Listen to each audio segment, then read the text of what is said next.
Hey everyone, welcome to Geeksvana Live. It's really great to see you all. Thanks so much for popping in to see us this evening.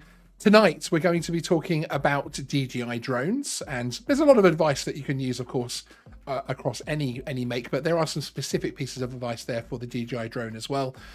We are, of course, going to be talking about that drone that came out today, but it's only a short part of the show at the start, which we're going to have a little bit of a chat about it and just play the video out from DJI and get the panel's views on the new drone. And then we're going to be taking a trip to look at the 10 steps to master your DJI drone. And we're going to run through some helpful tips and advice on how to do things. First of all, let's say hello to a few people in the chat. Thank you so much a lot for coming along and joining us. I really do appreciate it. Old Fart with GoPro, good to see you. Johnny Bermudez, hi, good to see you, sir. El Smeghead, Andy, our senior moderator, good to see you as well. Johnny Max 26. I think someone's drowning in the background. I can hear my co-hosts. And I just heard someone fall into what sounded like a swimming pool. Novice Quads, great to see you as well. Phantom Flight 101, Herman, hello sir. Ellisman, thank you for Ellis Mean rather, thanks for coming in before you've got work, I know. Ben Cartwright says he's looking forward to me co-hosting TNL. Yes, there'll be more on that later. I am very much looking forward to doing that this evening. It's going to be a long night for me, so I hope some of you are going to come along for the ride. Andy Keast, great to see you as well. Captain FPV, haven't seen you in the chat before, but welcome sir, welcome. Fly Sky Drone, hi, good to see you. Stevie, Capture Life Connection, Drone Shots, and of course my two co-hosts, the Flyby guys, Stephen and Andrew McQuillan. What a lovely guy. Social 360 AL, good to see you as well. Thanks so much for everybody for popping in to see us tonight. I really do appreciate it. So tonight we're going to be talking about a little bit about the Air 2S, as I said. Then we're going to go through the 10 steps, and we're going to break that up a little bit with some with some cool videos, some viewer videos. We've got some DJI focused viewer videos, and then a couple of other bits and pieces to show you as well. So it should be a good, fun, entertaining evening, hopefully, where we might even be able to learn a little bit. So let's wait and see. And if anybody has any tips, any comments on any of the steps that we're talking about, please do put them in the chat, because again, when people rewatch the show, they get a lot of value, and all of my videos, frankly, whether the live streams or the recorded stuff, a huge part of the value is actually from the comment section and people advising each other, having conversations about things and falling out with each other and then becoming friends again, etc., talking about drones, which is great fun. So that really is part of it. So I would really like to have that. But actually, first of all, let me bring my co-hosts in. Hi guys, how are you? Evening all. Evening all. Good evening. And actually, the first thing I'll do is actually read out Andy Keast's message, because he's asking, this time last week, it was our birthday. It was obviously his birthday as well, and how quickly that went. How did your birthday go last week? My birthday, yeah, it was nice. It was another birthday during the lockdown, because last year was my lockdown birthday. Yes, second year of the lockdown birthday. Of course. Last year was my 50th, so this was my 51st. So Oh, bless you. I know. It's a hardship, isn't it? It is, but it's this is hard work, but No, exactly, it is, and it is something which it's very strange actually, and it's also strange how we're not adapting to it per se, but we've come through the other side, and actually some of the videos that I was sent by some of the people actually were relating to lockdown and that type of thing. And one thing that I found quite strange about that was actually how it hasn't sort of gone away, of course, but how things do feel like they've changed, if that makes sense. And whether that's just the hopefulness that lockdown is ending and that we're starting to put some of this stuff behind us, I'm not sure, to be honest. But well, I think that there's light at the end of the tunnel now. I mean, I was sending you guys some pictures today. Down in the beach, I was walking today, and people are on the beach. People are there. It's the numbers are actually coming down here and stuff, as they are in the UK and also elsewhere as well. So it's starting to look that way, and it's starting to seem that we're going to go out there and start to find some kind of normality. Yes. And if that means flying drones as well, then of course that is also the main thing. And obviously Exactly. flying your new Air 2S if you get one. So me, never. Well, and flying my new FPV drone, which I haven't flown enough. Flying my Inspire one, secondhand one, but I haven't flown enough yet. but I'm flying a lot more at the moment. And I don't even feel like I've flown my Mini 2 enough, let alone the Air 2, the first Air 2, which came out last year. I still feel like I'm, getting used to that drone still, and there's the new one coming out, etc. It's absolutely crazy, really. Well, it seems that you have a bucket list of drones to fly. Yes, exactly. Well, I certainly have a list of drones. Hopefully they won't all end up in buckets. But, it's drones that you have at home which you are waiting to fly. And, yes. So. Yeah, and get out there and travel a bit more with them as well, and try and capture some decent footage. We had a lot of plans for videos and visits, which I'm now reaching out to those people and re-establishing those contacts, so we can get some really great content to be put up on the channel, including we do have a very special announcement towards the end of the show, which we'll share with you later. Now, one thing that so I'm not ignoring you, Andrew, but I'm going to talk about Stephen again for a moment. But one thing I'm enjoying about your content on the Flyby Guys, by the way, guys, there is a link to Stephen's channel, the Flyby Guys, in the chat below. One thing I'm really enjoying is these little 1-minute tips that you're putting out at the moment. And I wanted to play one this evening because you've just put one out, haven't you, regarding regarding DJI drones, which is pretty cool. So let's have a look at this very quick one. That's what she said.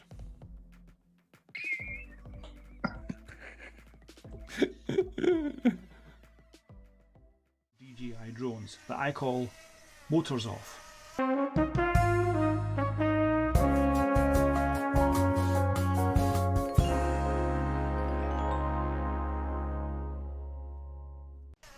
Landing your drone when you have sand, grass or even snow can be dangerous for the motors itself. So there's a way that you can switch off the drone without actually landing it. That's put your hand underneath, grab it and turn it upside down. Motors off. So again, just grab it from underneath and turn it upside down. Motors off. That's this week's tip.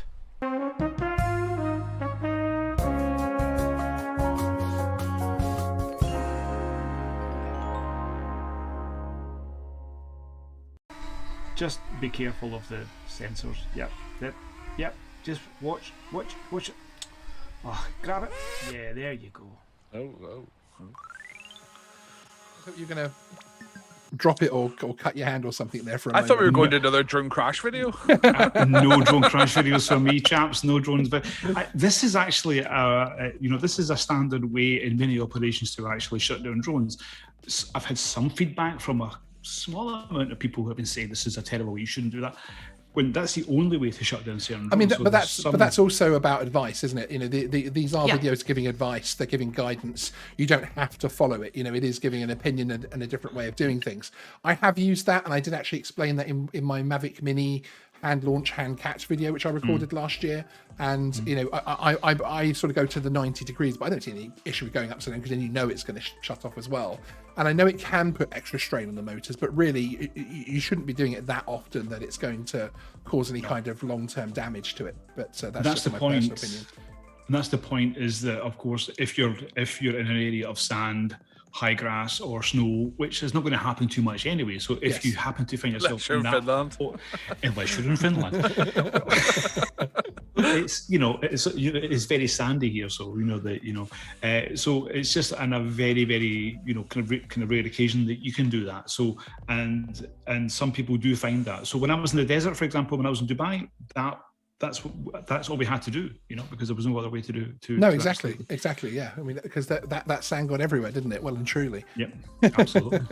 Okay, so next up, I wanted to talk about this, which is obviously, I'm just going to play it out. The music, I've muted the music so we don't get a copyright strike, etc. But I just wanted to chat with you guys to see what your thoughts were. Seen this video? Yeah, regarding the DJI Mavic. I'm so enthused. I haven't even watched it. You're so enthused. Yeah, I haven't been getting the vibe from you that you're particularly excited about this one. Don't really know. Okay. I mean, I kind of feel, this drone will be part of my setup, and I kind of feel guilty about that because it doesn't have a C label, but it's something is being sent to me, so it's obviously therefore something that I'm not going to say no to as such. But yeah, it is frustrating that there's no C label. I think is the biggest frustration that I'm getting the feedback from the certainly the UK and EU audience. Of course, the US won't care about that. But I've been quite impressed by the specs. How about you, Stephen? Well, I've been thinking about this actually today, and one thing which, from a professional point of view, it's not that bad because you have the 1-inch sensor, which those who have been using a Phantom 4 or even a Mavic 2 Pro, which has the 1-inch sensor. Now, obviously, I made the video which came out last week, which was about the aperture. Yes. But when you're using like the Pix 4D, Drone Deploy, or any other applications, you're not using the aperture, so you have to go into auto mode, and you're not using raw, the raw imaging. So you're using JPEG. So it's all about the sensor size. Yes. So therefore, from that perspective, it's not a bad drone at all. And of course, you get a little bit more out of it in terms of weight, in terms of battery, in terms of sensors, and of course, OcuSync 3. So, sorry, carry on, Andrew. No, yeah. No, I think one of my team went out and bought one today. Ooh. So I think the key thing I would say is we're probably considering it more from an upgrade point of view than a new to drones point of view. Yes. From a new to drones point of view, I get it. It's a good drone on the paper. But from an upgrade point of view, if you're aware of CE markings, etc., coming out in the future, then yes, it's just superfluous a little. It doesn't make much sense for a UK purchase, does it, at the moment? With the probably for a European purchase. Yeah, really. No, indeed. But we have to remind ourselves the UK is not DJI's main market. The rest of the world does exist. Yes. It's not all about us. No, so indeed. from a DJI perspective, makes sense. No, exactly. But yeah, no, I think we're probably being a little bit too selfish in terms of your European perspective because of all the new stuff coming in terms of CE markings. But if you're new to drones today and you're going to buy a DJI small drone, that's probably a very good thing to be buying. Yeah, indeed, which I do agree with, and also it was interesting. I did have feelings that it should be compatible, as in it would be able to be compatible with the smart controller, which thankfully people have been turning on their smart controllers, and the update has been showing this does work with it, which is exceptional. I can just say that, Sean, that you actually called this. I did. I also said, but I did also say there was that, but then I also had another sort of thought process that perhaps because there's the new Autel smart controller coming out, that perhaps they would update it to the Smart Controller 2, and then that would be the new benchmark. But I had a feeling that the OcuSync 3 isn't that different from OcuSync 2 from the point of view. It's not a completely new transmission system. So I did have a feeling it would work. Yeah, and it seems to be just a software update. Yes, it seems to be. That doesn't mean there isn't a new Smart Controller 2 coming, of course, because this could just be to keep the people happy that are buying this new drone. And there was a lot of chatter online on Facebook and in the groups saying that if it's smart controller compatible, I'm buying one. I know several people that said that. So actually, if the DJI marketing people are there going, hang on, we could just do a quick update on this and we'll sell another X hundred, X thousand of these units. It's an easy thing to do. We just put out the bigger elephant in the room. Are you calling me an elephant? People in that. Thanks for watching Geeksvana. I'm going home. He's referring to my video last week. It's okay. No, the two people in the DJI video. They seem to have had the most fun in the coronavirus pandemic than anyone else in the world. They've been hopping around the place, no masks, nothing. I think it's probably aspirational, isn't it? It's sort of, I think they're sort of like, it's Are DJI subtly saying that their drone protects you from coronavirus? I don't think they are, no. But thank you. But they've had the best time in the last 12 months out of any of us. Look at them. I appreciate you bringing a more political angle to it, though. But no, yeah, I have to say, when I was playing the leaked version of that trailer out yesterday, and on the live stream, I did say there's no way you're going to catch me walking up a mountain with the A2S. That's not going to be happening, frankly. So, exactly. So, so it is an interesting drone. I think it's if the whatever needed to conspire had conspired and it did have a C label, I think it would be selling like hotcakes right now, and I think it would be one of the biggest news stories in the UK in terms of drones. I think it's just falling short slightly at the moment because it just isn't quite there, unfortunately. It's a fairly big issue to not have the C marking. I think DJI obviously know that there's an element of gullibility in their market. It's a bit like sort of the Apple thing, where they will buy the next update for a large chunk of people, whether they realize they're doing that or not. So I think that they'll happily release stuff up until the point they're going to start releasing CE-marked drones, because they know people will adopt. There's, yes, there will be everyone, but they know they will get duplicate sales. That's right, exactly. And just before we continue, very quickly, I just want to thank one of our show sponsors, Drone Masterclass, dronemasterclass.co.uk. For any of your drone training needs here in the UK for A2 CofC, GVC, etc. I'm taking the GVC course at the moment, and we'll talk again later about the fact that I'm going to be live streaming my final assessment, flight assessment, which is giving me sleepless nights at the moment, frankly. But thank you to Drone Masterclass for being a wonderful Not to add the sponsor. Pressure or anything, but live streaming it from multiple angles. I told you there's only one angle that I photograph well from.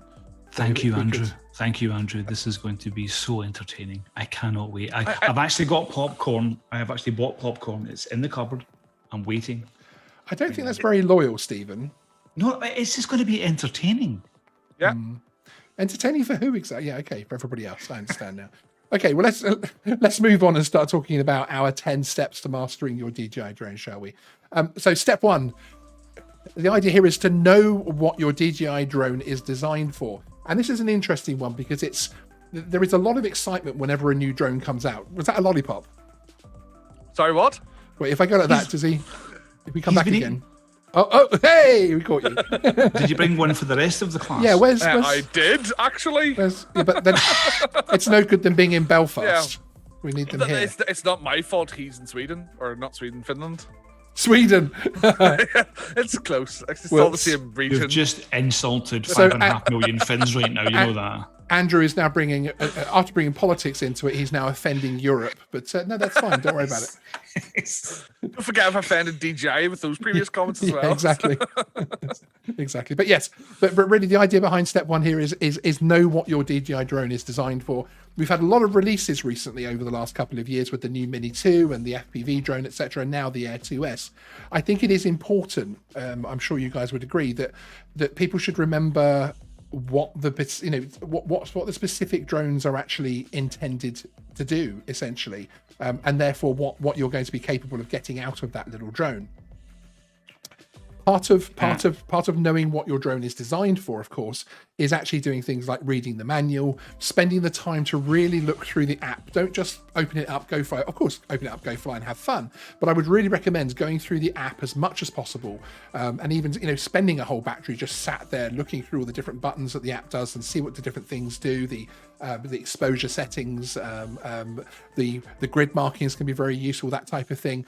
And then you start to know what that drone is capable of, and of course, therefore, be able to use the right drone for the job, and then plan the flights to suit the drone's capabilities, so you know what that drone can do and get a much better flight from it. Would you guys agree with that? Can we ask in the chat how many people have actually read the manual? Yeah. Can we have a number 1 in the chat if you always read the manual when you open the box within the first 3 days of owning the drone, if you read the manual, and a 2 if you just don't read the manual at all? I'd really appreciate that. Old Partner GoPro is asking for a lolly as well, which is, I mean, I think you've started maybe something. later, once we announce the thing later on, there may be subsequent lolly opportunities. Okay, excellent. That sounds good. Subsequent lolly opportunities. That sounds like I'm being questioned at a police station. Hello, sir. Yes, we have some subsequent lolly opportunities. Let's not go into that. Which we'd like to discuss with you, sir. Remember before how you said let's keep on track tonight? Yeah, that's right. Yes. So anything else to say about step 1, guys? About knowing what your DJI drone is designed for? Yeah. You go first, Andrew. There's a lot of 2s in there, actually. Yeah, so I was just reading that. The key thing is with knowing what it's for. I mean, I think this comes harder for people who maybe don't have the financial ability to buy several. Yes. Because there will be some people out there trying to maybe push the FPV because that's all they could afford to do things that it's not designed to do. It's a hard one, but we have multiple different drones of all types because we have different use cases for all of them. You'd love to be able to use some of the smaller ones now because of the distance regulations. Like you'd love a mini 2 with a zoom would be great. No, exactly. Colin Colm in the chat is said that he read it for the Mavic 2 Pro, but didn't for the Mini 2. And I think you get that as well. That if you have the Air 2 as your first drone and you sort of claw all over it and you know everything about it, and then you get the little Mini and you don't necessarily feel like perhaps a lot of it is repeated. See, I think this is a bit sort of like there's an element of complacency as well, because obviously, compared to manned aviation with Airbus and Boeing, they have some elements of commonality between their aircraft, but they're not the same.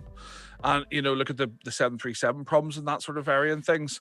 I think it's the same with DJI. Everyone assumes it's just the same of everything, but there's lots of different things in there that don't apply to some, apply to others. Yes, and exactly. It's very rare we've had to alter the default tolerances of a lot of DJI drones, whereas the FPV you're going to be going down that route more so probably. So I do think people just rely on it's a DJI, it will fly like a DJI, it will control like a DJI, but there are nuances in there in terms of how they work. One point in the chat that I will quickly address is from Peter King. He's saying that he had his Mini 2 for about a month and he's always kept the batteries in the charger fully charged. He doesn't do that now.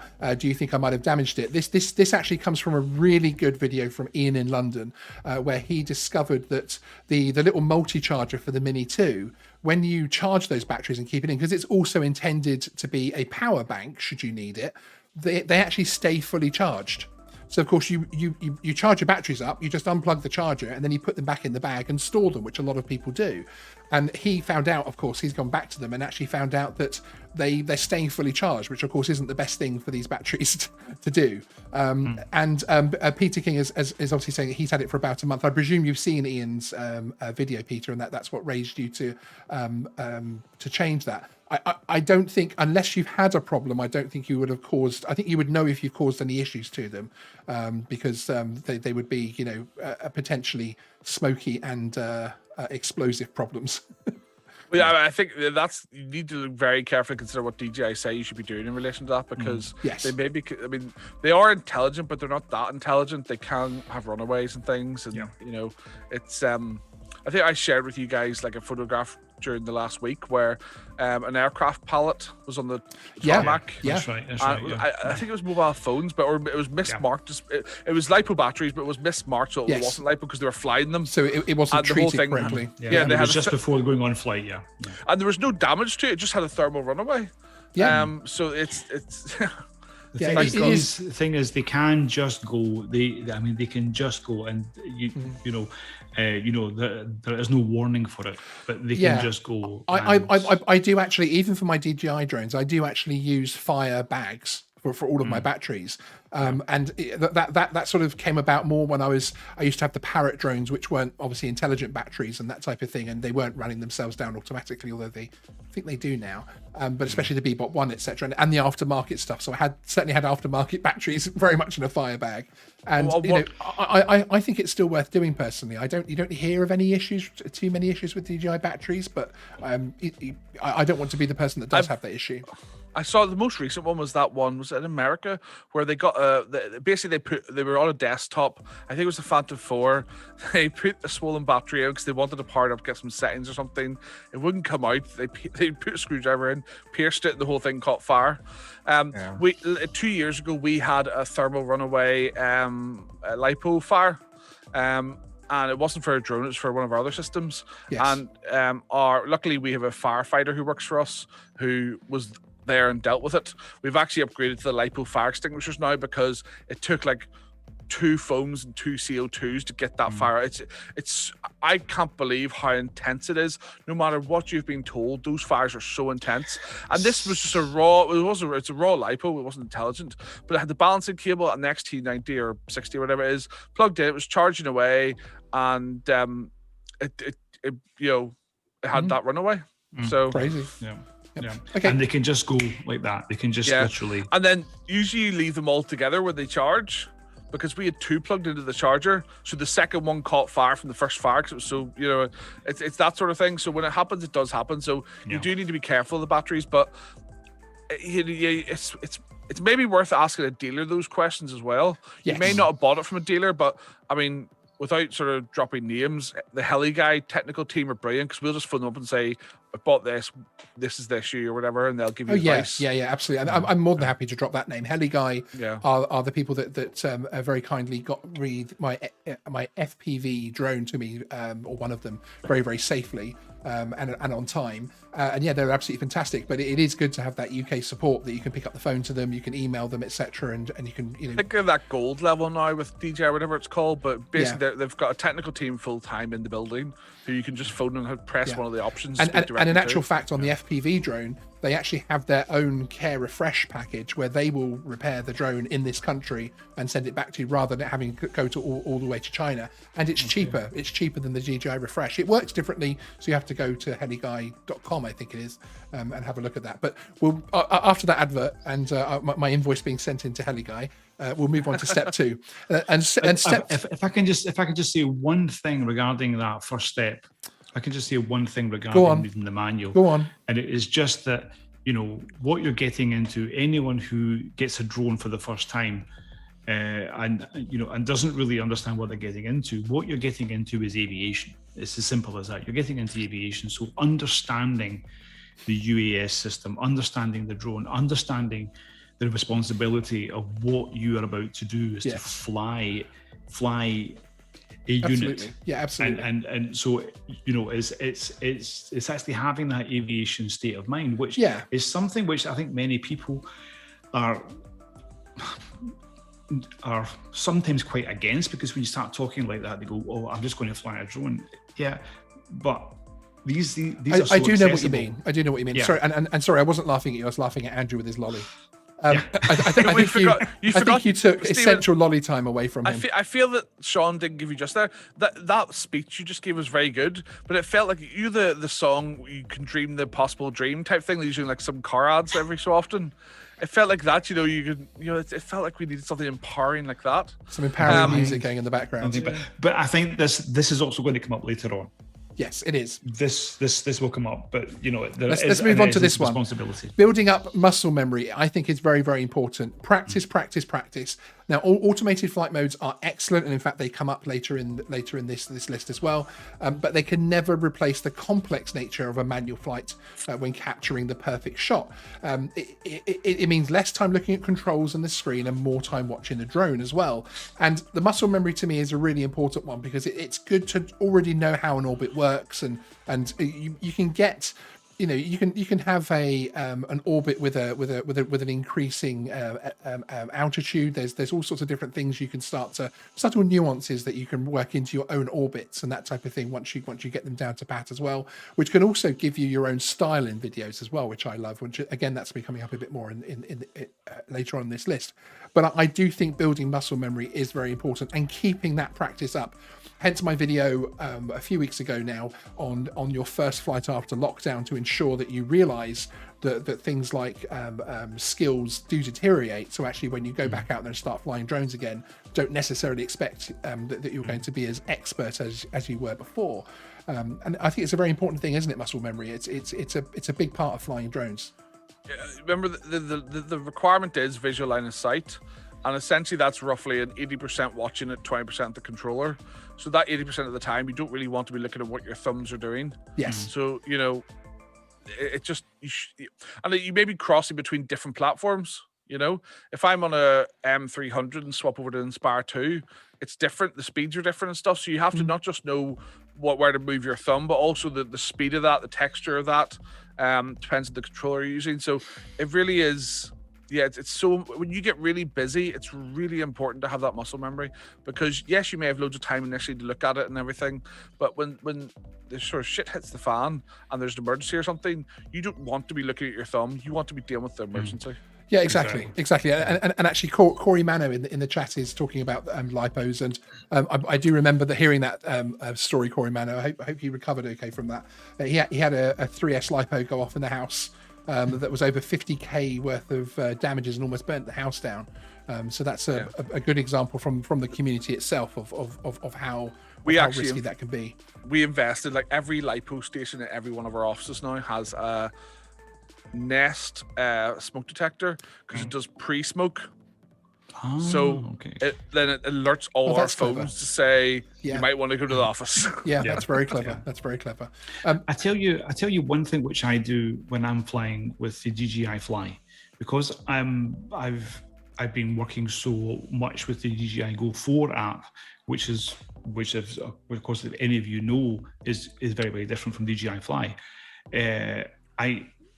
My muscle memory is that I need to always check for the GPS. And I think I'm going to make a video about this at some point, because the DJI Fly app is I think that the UI still needs to be tweaked, because there's not enough information about the GPS on there. It is there, but it's really small. It's absolutely tiny. And that's something which, when I go in, I always have to say to myself, really make sure you check, because you can't see it. It's not as visible as what you have on DJI Go 4 or even DJI Pilot. So I need to always be really, really, very, very conscious to check, because I could just go in and I take off and not have enough GPS because I couldn't see it. My eyesight is not that great. We are getting on. We are getting on. Yeah. But what's the way? Hold on here. You just said we're not. Can we not start talking about ages after last week's show? I consider myself old. I'm the youngest person here. Now that point actually does bring me on to point 3 quite nicely, which is, I feel like a step all of its own, which is actually practice consistent screen use. Now, what I mean by this is actually part of getting to know the app, and also, having a lanyard that you trust, etc., and using it to create a natural position, and a position that you get used to for where your controller is sitting, so that your eye movement, again, as Andrew was saying about the 80-20 split, so your eye movement is much more natural between the screen and the sky. So you almost, you know where it already is, so it's much easier to look down and look up, rather than, I find that easier than sort of holding the controller, sort of even the smaller controllers, free, and then you're having to focus on this moving controller in your hand whilst you're looking up and down.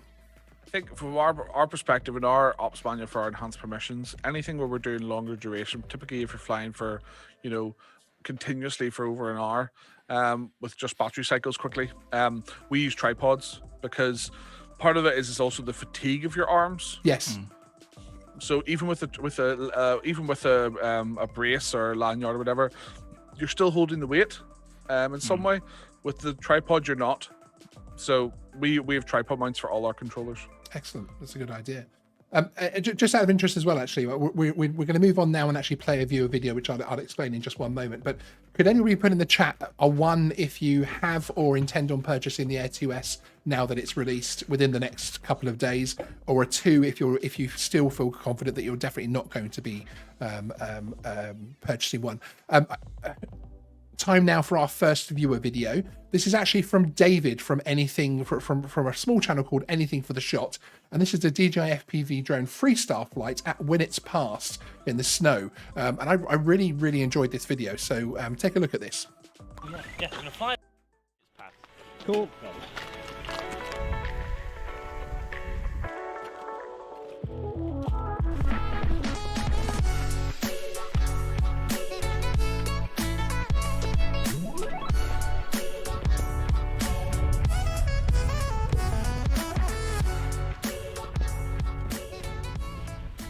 Right, let's send it, eh?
That was a really fun flight. There wasn't as many lines to take as I thought there would be. There's a few edges to go down, a few valleys to kind of go through, a few cliffs to dive. It was nice, and the shots look really good, and the snow really adds to it. But yeah, definitely recommend people come fly here definitely early in the morning when there's not many people about. But really impressed with the drone. Really impressed with the drone, how it flies. It's just really fun. What would you rate it? What would I rate this? Oh, what would I rate this? I would rate this a 7 out of 10. 7 out of 10. 7 out of 10. Because if it had some more things to like go through, there's a hole over there, and just couldn't quite fly through it. We could have a go with the Mavic Mini. We might have a go with the Mavic Mini.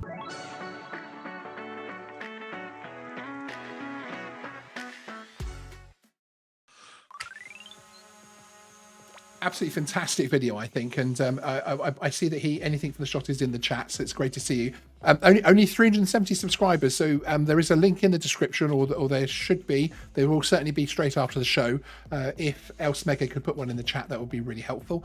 But yes, I wholeheartedly recommend going across and subscribing. That was a fantastic video, and it's great to see young drone flyers out there creating really good content. You know, he's doing all the old things of setting the camera up and walking away from it, having to come back and get the camera, and all those sort of little tricks and that type of thing. Although you did appear to nearly fall off the mountain at the end, which I was a little bit concerned for you for one moment there. But he held it. Young drone. Are you having a dig? Yeah, well, we're old farts, aren't we? Frankly, so but it's again. It's exciting to see young creators making fantastic videos like that. When it's passed in the Peak District, that's it. And it's also good to see the DJI FPV drone in a very positive video like that. I think it's great footage. I think he obviously knows how to fly a drone in freestyle mode for sure.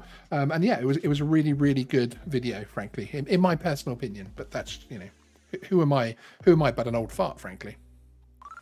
Are you saying that we are as well? Well, yeah. I mean, we're all in that same camp now, aren't we? Right, Andrew. Okay, moving on from this next political potato, I want to thank our second sponsor of the evening, which is Moonrock Insurance. No. And thank you for them for sponsoring the show and the channel. If you need a drone insurance quote here in the UK, moonrockinsurance.com. There is a link in the description below. Why are you pointing at each other? Do you know this is like the boomer of territory of all live streams? Everyone's sort of pointing, and what we should have done is, if you do get an FPV drone, Stephen, we should get it and we should pass them to each other through that'd be more clever, because it would look like we're passing the same drone. I should go and get mine tomorrow if I have time, but I need to get one. I've lost mine temporarily, so. Oh. Lost your mind? Have you crashed it? No, I haven't crashed it. Just sort of not misplaced it. It's just, unavailable. I know where it is. I can't get there.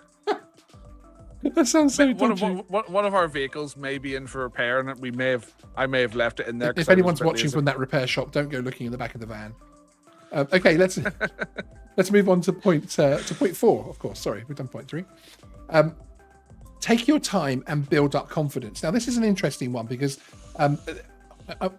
I really cannot personally, as someone that's come up through the approach drones very much from the hobby point of view, early errors and bad habits are much harder to shift once you've been flying for a while. Don't race ahead to attempt to get more complex moves until you have the basic flying down to pat. That way, less bad habits will become part of your flying. What I found I did when I was first flying is I rushed ahead almost, if that makes sense. And I was like, oh, I want to do this next, I want to do that next. And I hadn't really mastered the basics yet. So anything I was then trying to get complex shots and that type of thing and smooth footage while I'm doing it. I wasn't achieving it because I hadn't really taken the time to break down those early moves.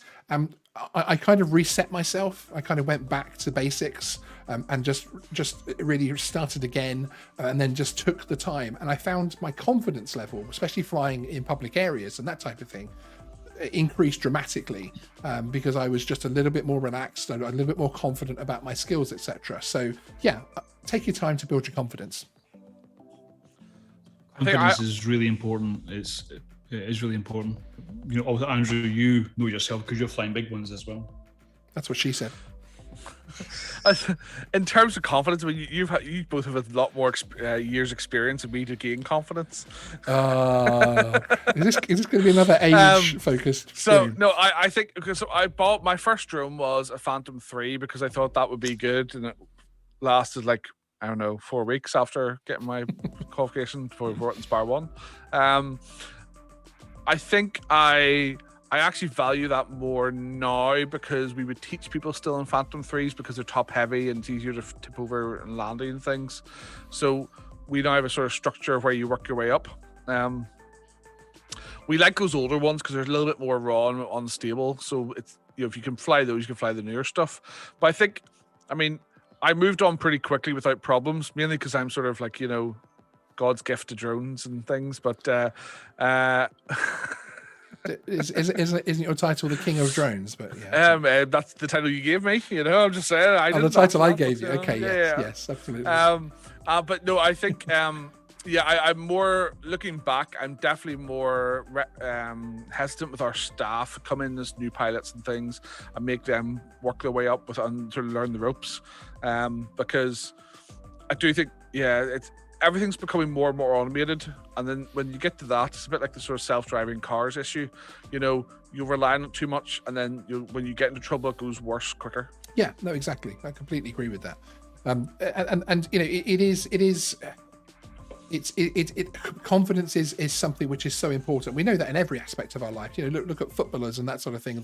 When the confidence isn't there, the team just don't play right. And I found that once I've built that confidence, I built that confidence through training and through watching lots of videos, but lots and lots of practice at a flying field, a nice safe area, flying field.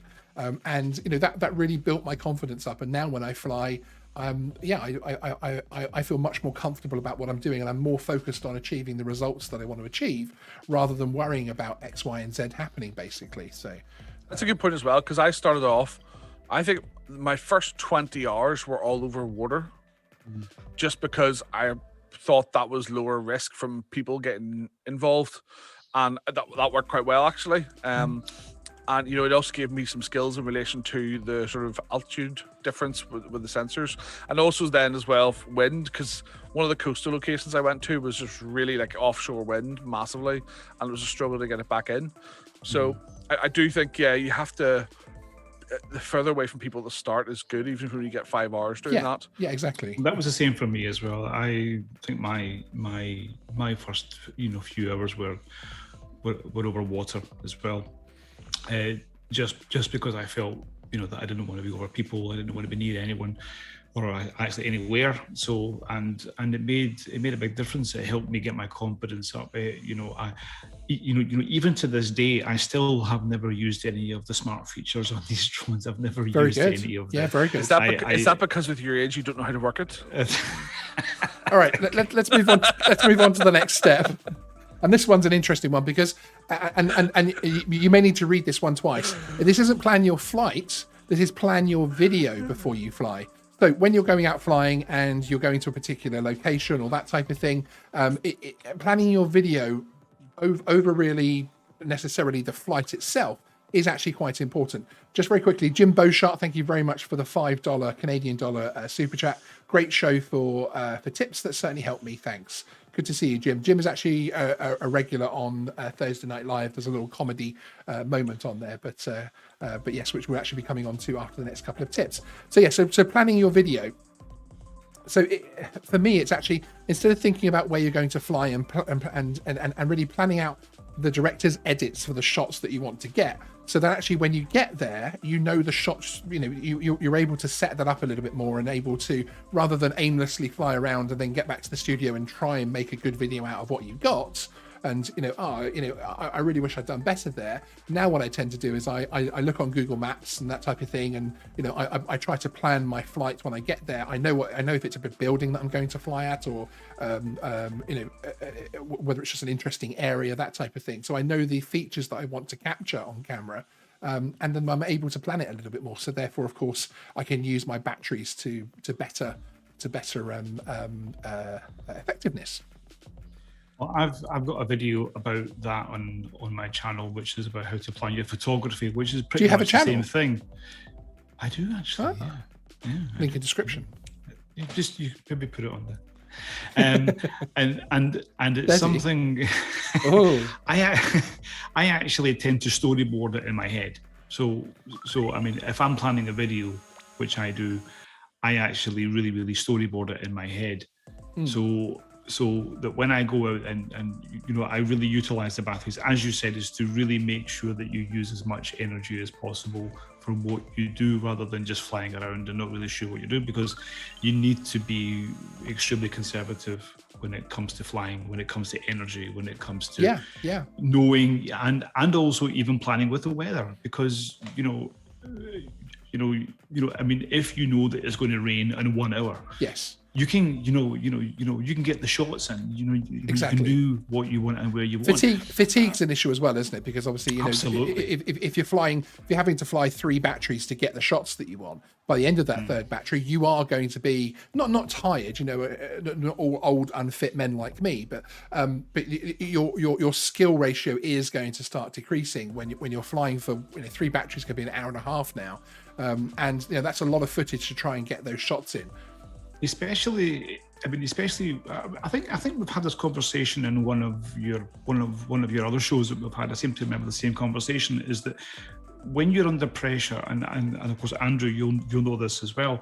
When you have a job, when you are out there to do this for a living, and you're, let's say, gathering data, so it doesn't matter whether it's a caption video or something, but you have to capture whatever that is you have to capture in a certain time. And you need to do that, and you may only have one chance to do it, and if you don't do it, you won't get paid. Is this becoming hang on, is this becoming an Eminem song now? You only get one chance, one opportunity. I mean, that's the world's worst segue. Oh, come on. Wow. I thought that was pretty funny. I thought you were going for like the depressing like Stan or something. I don't know what you're going for. All right, no. Or, a little bit more context. 8 Mile. But yeah, hey, if you don't know your Eminem, that's not my fault. I genuinely thought you were talking about the sweets for a second. I was just going to say, I prefer Maltesers. What's this got to do with? Lost references by Geeksvana. I mean, just because George looks like a giant M&M. Oh, you leave George alone now. George, our new channel mascot, is awesome, and we'll be seeing a lot more of him. So I have 2 comments to make in relation. So Stephen said yes. In terms of, I have a very much a love-hate relationship with Pix4D and Drone Deploy. Right. So we have a national contract at the moment where we're going out to get tar block surveys, post-Grenville type stuff across the UK. So you collect all the data you need, and then for some reason, Pix4D or Drone Deploy goes, I don't like that bit, there's a hole. And you're like, there's not a hole. And you have to then go back to site. So it really feels infuriating when you're planned everything, and then the software afterwards that you can't do on site, takes ages to process, goes, we don't want a bit more. The second thing is, the most soul-destroying thing in drones is TV work. So to give an example, one of my favorite things to do during lockdown was filming with Alan Carr, the comedian. It's for a Sky show. Hang on. Sorry, I think there's an explosion outside.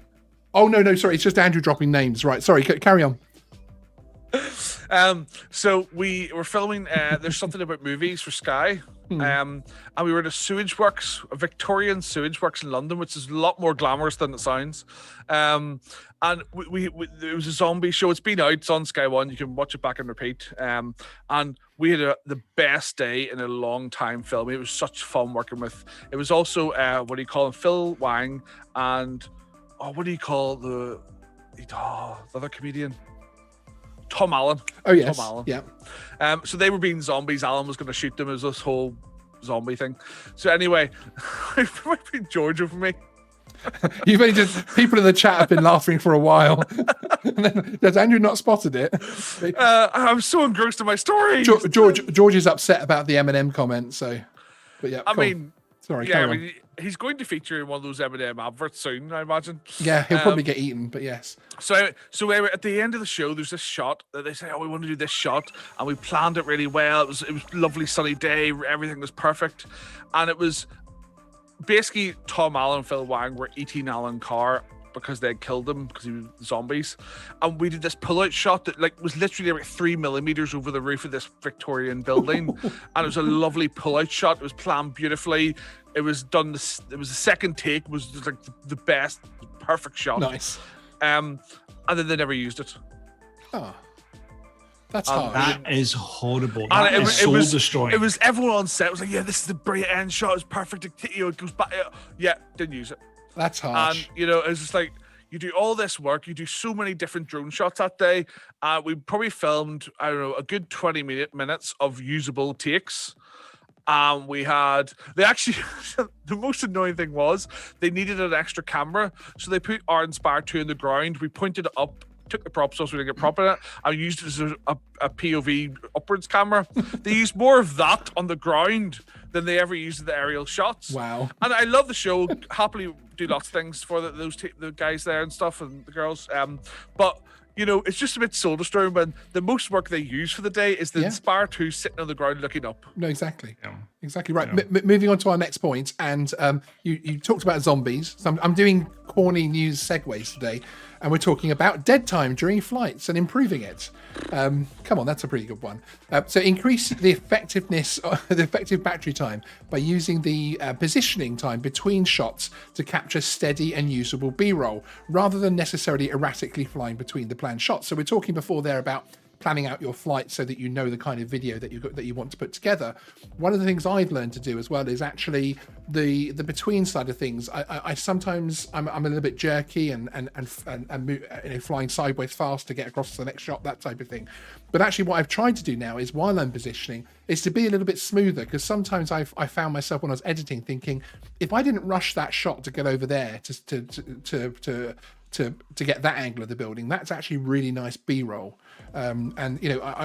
It's a shame. So now actually what I do is I'm always conscious of the B-roll as well, which obviously therefore minimizes the amount of dead time that the drone has in the air, useless time.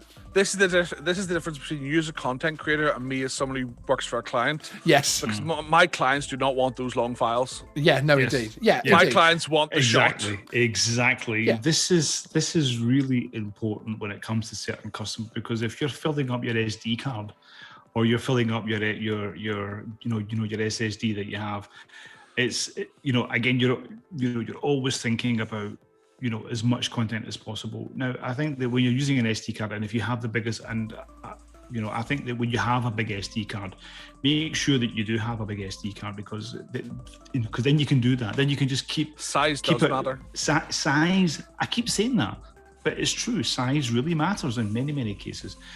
What do you think? Although don't allow that large SD card to make you lazy and stack up flights on there either.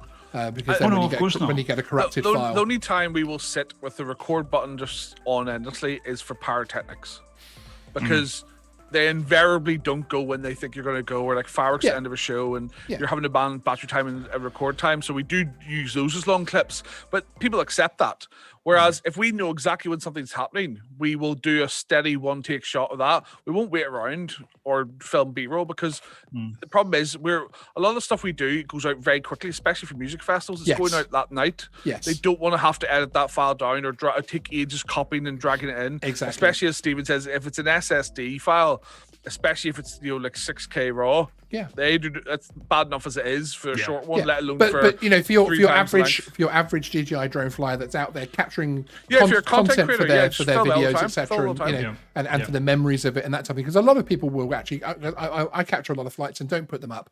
I am actually going to start putting my flights up on a second channel very soon, actually, because I think it would be interesting. Is it a DJI Crash channel?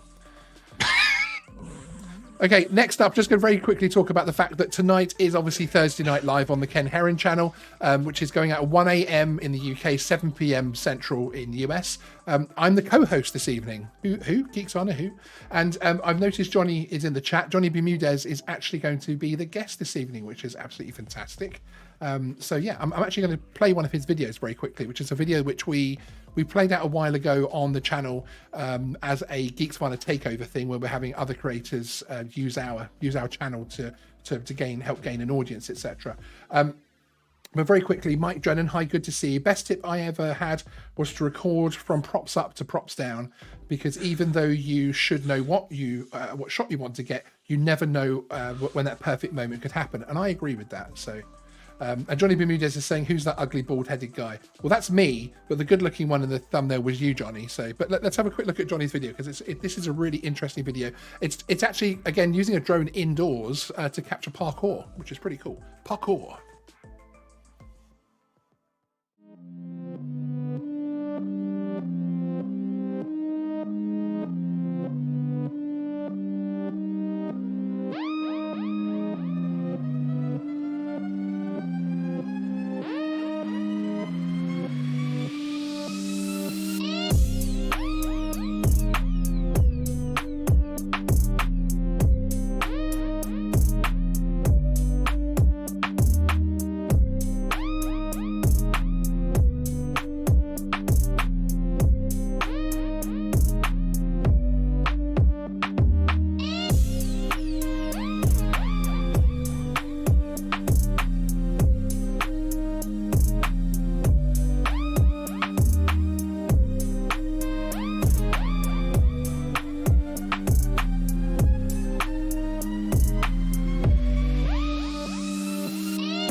Perhaps put your mic back on a little bit too soon there, where you went Brooklyn.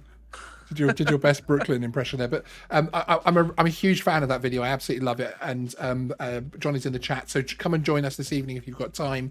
As I say, 1 a.m. UK time, 7 p.m. Central. I'm obviously a glutton for punishment, but there we go.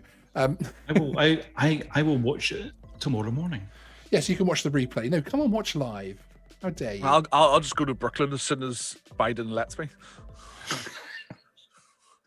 Step 7, maintain and clean your DJI drone. And of course, this counts across all of them, but many people do still forget to check their props and the body for damage, as well as cleaning the drone to keep everything in perfect flying condition. Very much what Stephen was saying earlier about actually treating this like an aircraft, essentially.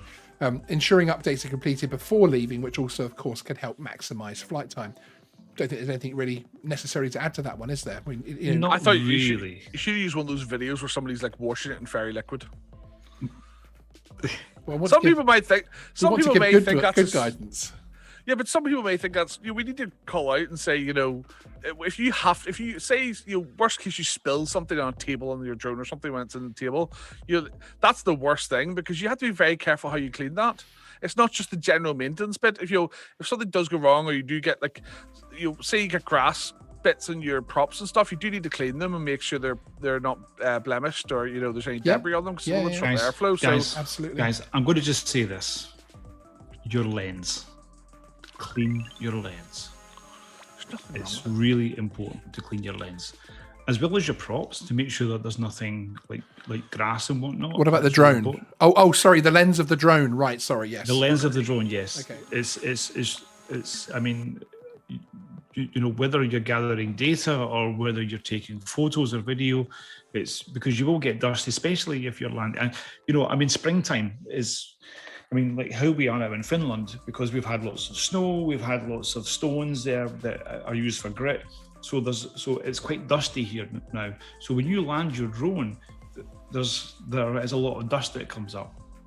And that all gets into the props. It gets into, it can get on the lens. It can even damage the lens as well. So yeah, absolutely. It's always really good to check. Springtime is the worst time, especially if you've come from a winter where things are not great. Yeah, this is not a good time to fly. This is not a good. So this is when you should do maintenance. Absolutely. Other times of the year are a bit more easier. This is a horrible time. Yeah, actually. What is both of your opinions on the little lens pens? Because I do have those. I've used them. I've actually done a couple of videos on them almost a year and a half ago now. And they did actually lens pen themselves and actually release a couple that were specially designed for drones with the differing sizes of heads, and I found them quite useful. But I know some people don't like them, especially if you're using proper glass, from the point of view that they can sometimes damage and leave debris behind. We just use lens cloths.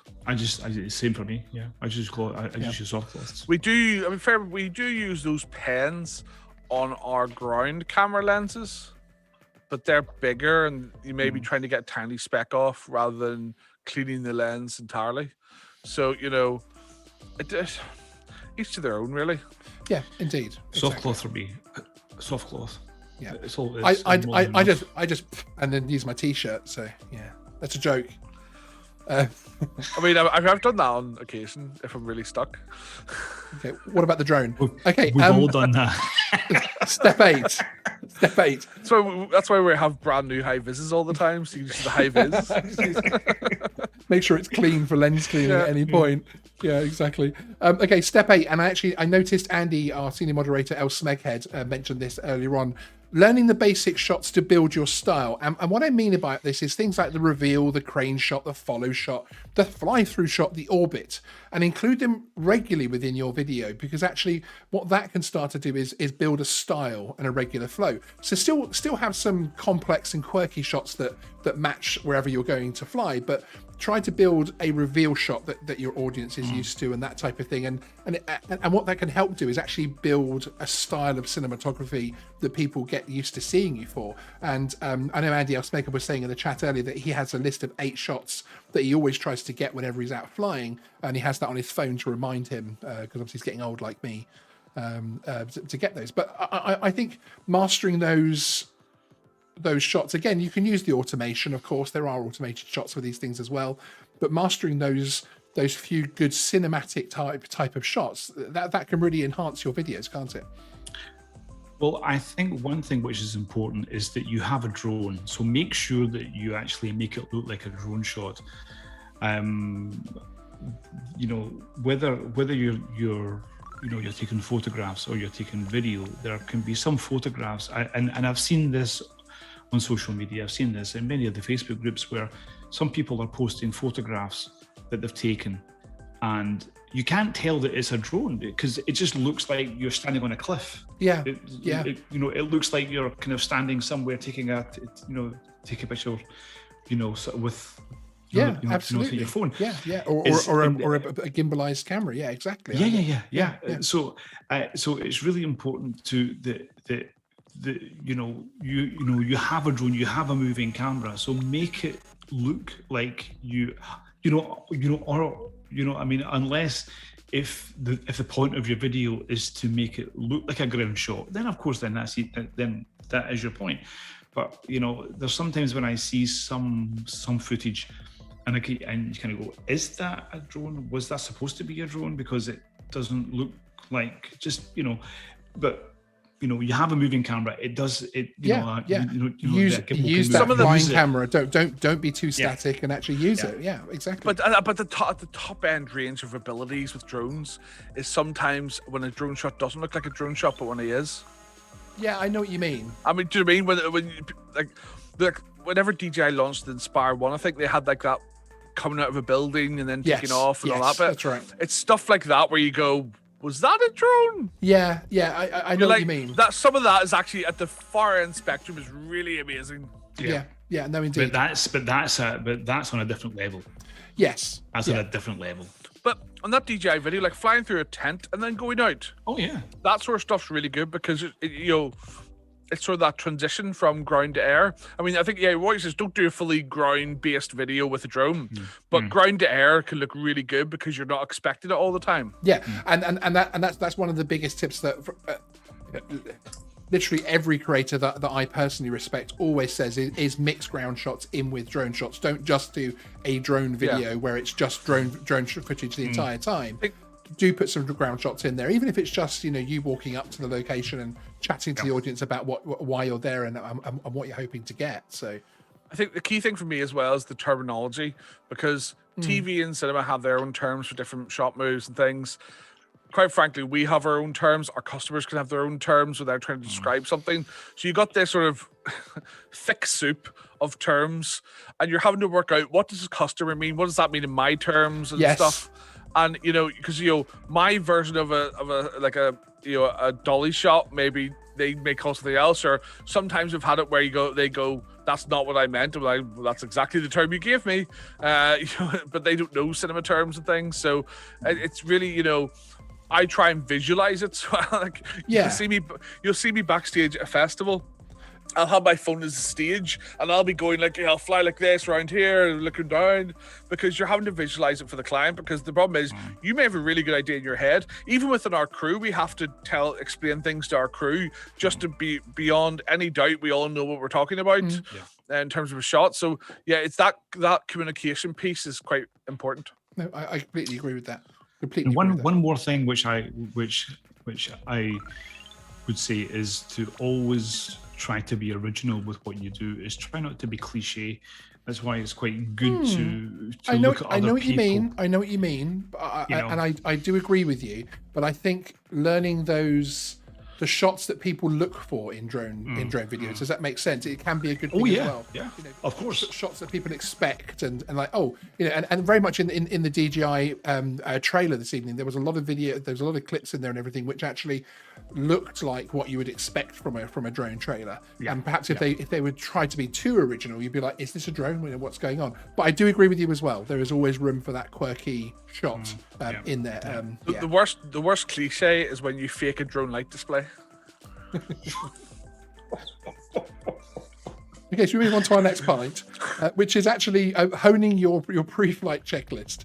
And this is basically from the point of view that obviously we've talked in the previous live shows about having a pre-flight checklist and the importance of that. I think a lot of our audience have one and are aware of that. But actually honing that down from the point of view of what you can do before leaving home and actually going to the flight and different things that you can really hone it down so that when you get on site, really what you're thinking about is the flight itself and getting those shots rather than having to check 30 different things and updating drones and all that type of thing. So I think that's for me quite an important one, and I found my workflow on site improved quite dramatically when I started to do that.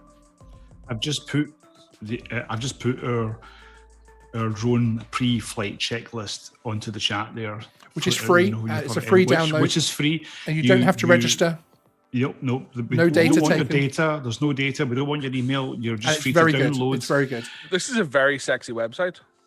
I know it's a sexy website because I love the hard hat. It's just it's just really good. It's really good. Yes. But this is something which we do encourage, which all of our pilots have to use. But thankfully they all use it anyway, so it's not something that we ask them to use because they're just used to using it.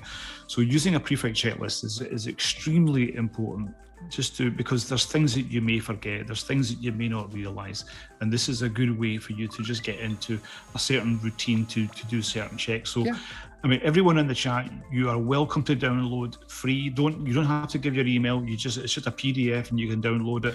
You don't have to change it. Yeah, you don't have to give the email because the Flyby guys are already hacking you the moment that you've gone onto their website.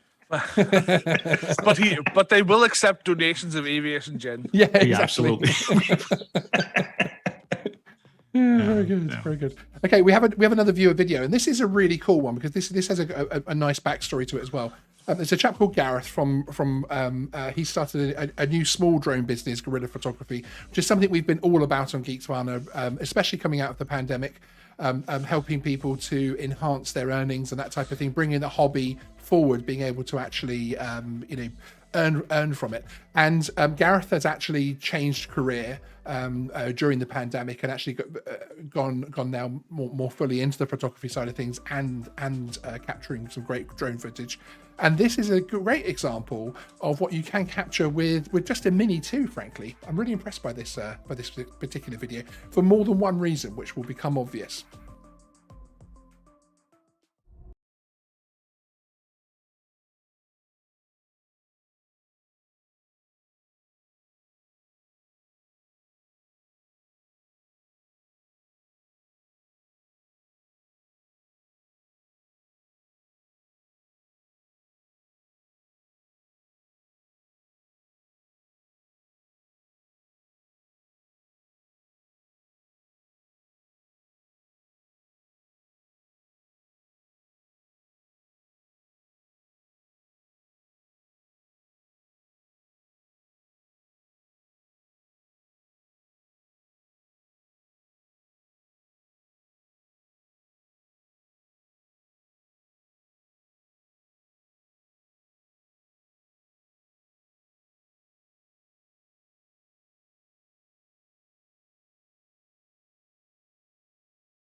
And we're live. You're counting it down.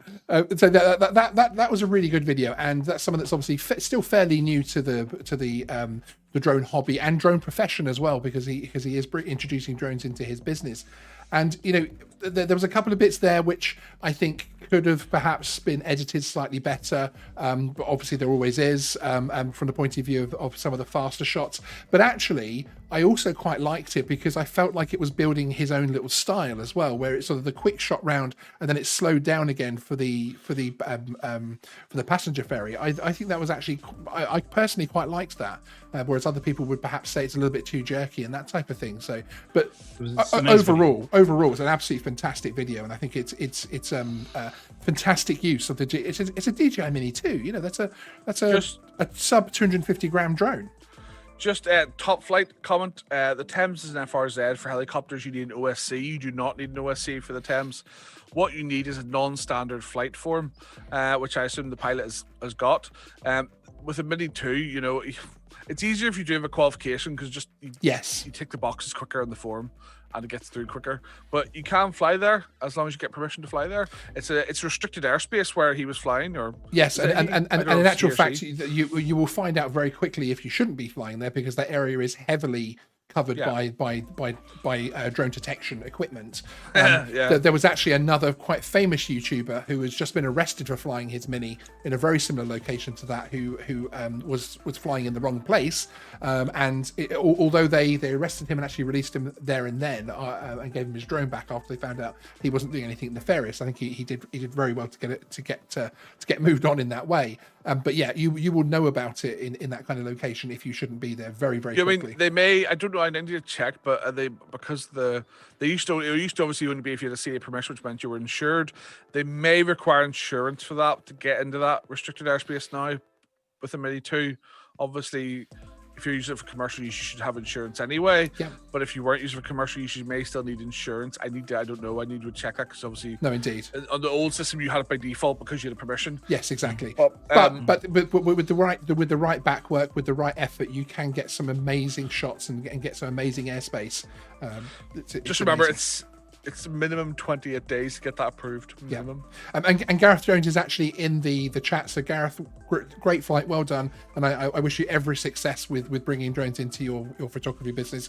I did put the name of his company there on the link. So when I update the description after the show with all of the links like I normally do, there'll be a link to his photography business in there as well. It's absolutely fantastic. Good luck with that, sir. And I wish you every success, frankly. Okay, it's a lovely area to fly, because people don't fly it that much. They think you can't when you can. That's right. Okay, step number 10, which is practice indoors with a cheap drone. Which is, one good way to get the most out of your DJI drone, frankly, to master it, is to practice with a cheap drone. And the advantage there, of course, is that often you'll be flying in ATI mode as well and that type of thing. And I fly a Tello, I fly a little Parrot Mambo, and a couple of little ATI mode ones as well. Little sort of Chinese, I call them Chinese knockoffs, but they're just Chinese drones. And yeah, it helps keep my muscle memory up as well, because obviously the controls are all in a very similar location. And I find it useful. Interestingly, as you're both pro pilots, do either of you two practice flying like little mini whoops and that type of thing around the house? No, I mean, I think I said this in the stream before. I haven't had any inkling at all of hobby use until the FPV came along. Yes, no, indeed, exactly. But it is a really good use of downtime, especially in the winter and that type of thing, to be able to keep the muscle memory there, and really just to keep those practice hours up. And in actual fact, our senior moderator, El Smekard, I've mentioned him a few times tonight, he actually did a really funny little, very short 1-minute video from back when he was in quarantine, actually. So I'm just going to play this out very quickly. Just under 24 hours now and I'm bored already, so I think it's time to tiny whoop.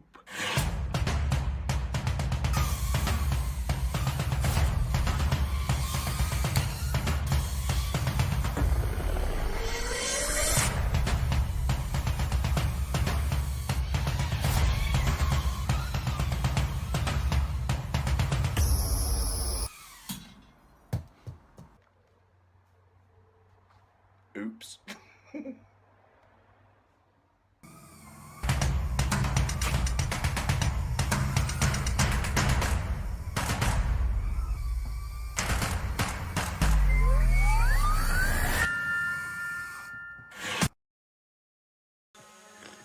So yeah, that was actually a video from El Smekard, where he has on his channel, he has a series of videos of his experiences in Guernsey during lockdown. Essentially, he was furloughed. He worked at Birmingham Airport and then decided to go to Guernsey very early on in the lockdown. I congratulated him for it an awful lot. He got on with it basically and decided he needed to get out there and find new work. So went all the way to Guernsey. And the company that he worked for there had him quarantined in a hotel room. And there's a fantastic video series, one of his Guernsey coastal tour, which is awesome because he also brings a lot of drone flight into that. But actually, I really enjoyed the videos where he put up from his time in hotel quarantine, because it was a really up and down rocky road. And it was right at the beginning of the first lockdown there, or within that first lockdown. And it's really interesting. And I think in years to come, those videos are going to be fascinating. We were talking while that was happening, actually, about where the hotel, what brand of hotel it was, weren't we? Yes. I mean, those bed sheets look like a Sheraton or Marriott to me. It looked like a Sheraton to me as well, because it was like a Sheraton. Please, El Smekard, can you tell us what hotel? Yes, can you tell us in the chat? Because it's, Yeah, and could you also put a link to your own channel in there, which you've been putting links to everybody's channels, but could you put one in your own channel as well? Please go along. He's moving his way along to 2,000 subscribers, and there's a really fun mix of different types of videos on there, and a few comedy bits as well, especially if you're a Ken Heron TNL fan. He does a lot of background work on that as well, which is awesome.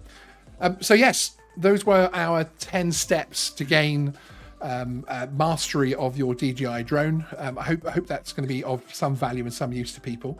And yeah, I mean, really now what I wanted to talk about was what's coming up on Geeksvana.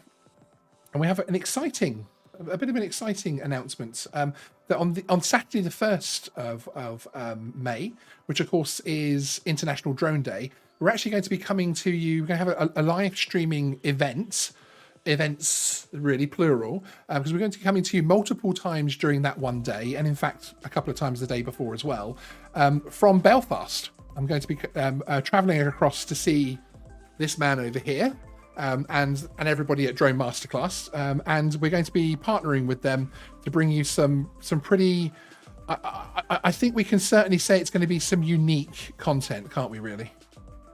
Plus, the government have recognised the importance of this channel, and today announced that the day before is the day we open pubs. So yes, the day before I travel to Northern Ireland is actually going to be they're going to be opening up pubs. So we have some really interesting content, not only for the fact that I have a fear of flying, as many of you will know, and I am going to be live streaming my tears from the airport to channel members. So if you're interested in seeing me cry, there's a join button somewhere down there where you can we can join in on those particular live streams. And don't forget your GVC practical test. Yeah, that's what I was about to say. And then you'll see me cry again when I do my GVC practical test live. In high definition from multiple angles. And we're going to be having some special shows. Emily's going to be getting involved. Stephen's going to be getting involved as well, remotely. And yeah, it's going to be an absolutely fantastic day where we are celebrating International Drone Day. There's going to be prizes. There's going to be laughter. There's even going to be a barbecue. So food and drones. What more could I possibly want? COVID-safe barbecue. A COVID-safe barbecue, exactly.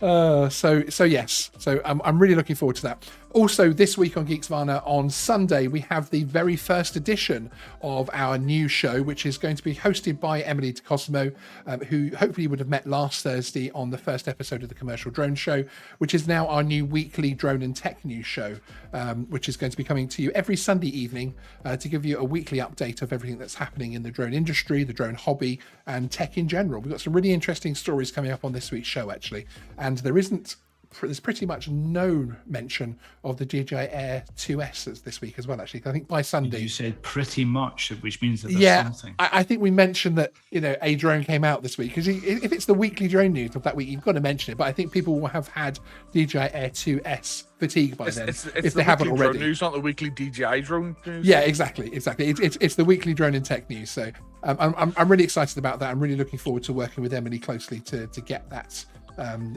particular show looking as great as possible. Do you have anything exciting coming up on Flyby, guys, that you can talk about? Things that I can talk about. Tomorrow, I'm going to be filming a promo video with Anarchy Labs. Of course, Anarchy Labs, you had a video out last week about that. About the augmented reality setup using the smart controller. And if it's using the smart controller, are you going to be doing something very cool with the smart controller? I could well be. We are shooting a video tomorrow, and I'm actually planning, if all goes well, I will be releasing a video tomorrow from the location that we're shooting the promo. So make sure you subscribe to the channel, because I hopefully I'm going to have some exciting news from Anarchy as of the news that came out today. So let's see. It should be pretty cool. And now I want a lollipop. Yeah, what we were promised. We were promised lollipops towards the end of the show. Yeah, but I've got two for you. So Stephen, just hop on a wee flight on the 1st of May, and you're sorted. Yeah, come along with us. Yeah. I'm certainly trying my best. I am trying my best. That's going to be that is the biggest party day of the year in Finland. You know that. Biggest party day of the year for the drone industry. Just saying. What and Geeksvana. What do you value more, drones or your family and life? Can we have? Hang on. I'll get a focus. Right. Type one in the chat if you think Stephen should stay in Finland for the 1st of May, or 2 if you think he should come to Belfast. Exactly. And if we get enough this 2 vote votes, is contractually binding. Yeah, that's right. So, Stephen, what is more important, your family, life, and adopted country, or drones? Drones are my life. You know that. Drones are my life, and this some channel twos in the and chat. everything that we do. I'm getting lots of 2s in the chat. I really am. Do you feel like you're on the spot a little bit? I don't feel like I'm on the spot because I know I'm going to have to quarantine when I come in the country. He's been in worse interrogations before. We can't possibly talk about that though, can we? That's true. Okay. Let's not talk about them. On which note, my first cough of the show. On which note, I would like to bid everybody a great evening. Remember, come over to TNL on Ken Heron's channel at 1 a.m. UK time, 7 p.m. Central, and join us for what is going to be a fantastic show with Johnny B. Muniz as the guest there. I'm really looking forward to it, and being in the co-host seat. A bit nervous, but I'm also looking forward to it. It's going to be absolutely fantastic. But yeah, thank you, Andrew, for joining us. Really appreciate you spending the time with us. Yeah, thank you, and congratulations on the new branding and no technical glitches. The show hasn't ended yet. And Stephen, thank you so much. What time is it there in Finland? It's now 12:30 at night. That's not too bad. We'll have to start making these shows a bit later. But what was the record in Dubai? Because you very kindly, despite the fact that you were halfway around the world doing incredible drone business stuff that we can't talk about, which comes back to previous mentions about interrogations, actually, and lighting up people's lives. What was the record late? How late did we get you there in Dubai at one point? I think it was 3 o'clock in the morning. That's more of a time to get up. It's more like Sean starting to do stuff with TNLs. Yeah, that's right, exactly. At what point is that getting up before breakfast or going to bed late? Where's the line? I have been asked that a few times in live shows before, actually, with my odd hours that I do keep. But yes, but thank you very much for both joining me. Thank you, everybody, for joining us at home. I really do appreciate it. We've got some great shows lined up coming up soon as well on the live side of things, so keep an eye out in the community tab for those announcements. And of course, I'm really looking forward to the International Drone Day, going over to Belfast to make Andrew's life a living hell. Just to check on that, Stephen, if it's your international party day in Finland and you're going to be on with us late, does that mean we're going to see drunk Stephen? You can see happy Stephen. We're going to see drunk Stephen. We'll try and get you the aviation gin for that show. We're going to see drunk Stephen. Yay, at last. We've seen drunk Sean on a stream. I mean, have we seen drunk Andrew on a stream? Yes. No, there's no such thing. Yeah. You've seen intoxicated Andrew, but I don't get drunk. I don't get drunk. I don't. Okay. Anyway, when was the last time I was drunk? I can't even remember. On stream, you mean, or just generally? No, in general. I mean, I was seeing if how deep this problem goes. All right, thank you everybody for joining us. Really appreciate it, and I'll see you next time on Geeksvana Live. Stay safe.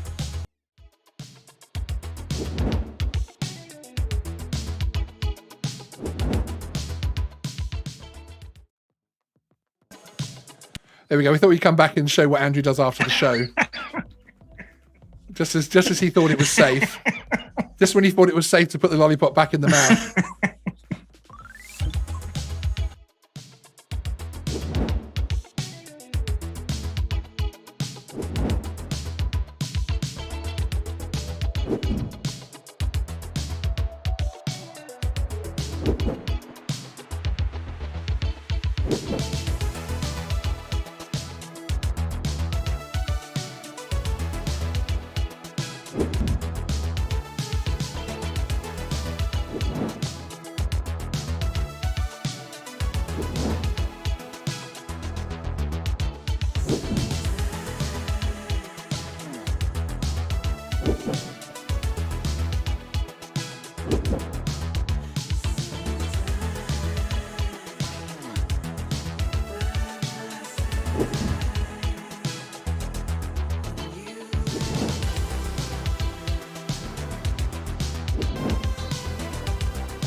you